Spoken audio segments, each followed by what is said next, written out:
Wow! Janine, nagpakasaya at nagpa-sexy sa Boracay nang kumawala kay Paulo.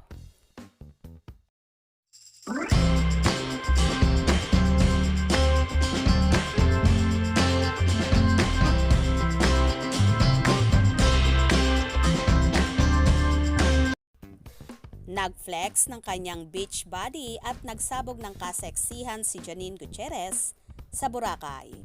Sa kanyang post sa Instagram, makikitang nag-enjoy si Janine sa pagbibilad ng kanyang kaseksihan sa sikat na isla. Suot niya ang iba't ibang colorful bikinis.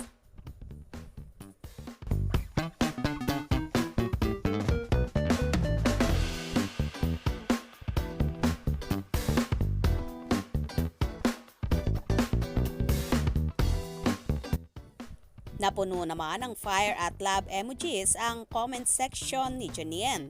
Super bagay nga raw sa aktres ang kanyang mga beach OOTD. Sa kabila ng hiwalayan issue ni Janine at Paulo, tila nagpakasaya naman ang dalaga sa isla ng mga Diyosa, ang Boracay, at talagang nangabog ang aktres. Tila hindi naman alintana or iniinda ni Janine ang naganap na hiwalayan sa kanila ni Paulo Avellino dahil lalo siyang gumanda, naging blooming at super hot ang kurbada ng katawan niya. Tila nga ba pinaglalaway at sinasabi niya kay Paulo na, eto lang naman ang babaeng sinayang mo.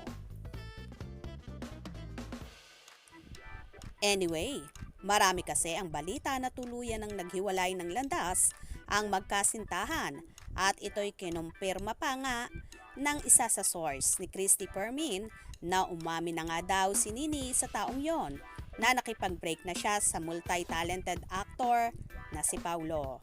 Nakalulungkot na balita talaga ito, pero dapat itong tanggapin at irespeto ng paunin supporters kung anuman ang naging desisyon ng dalawa.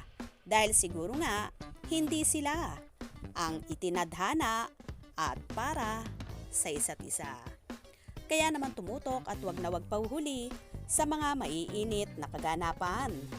Anong inyong magiging reaction sa bidyong ito? Comment below.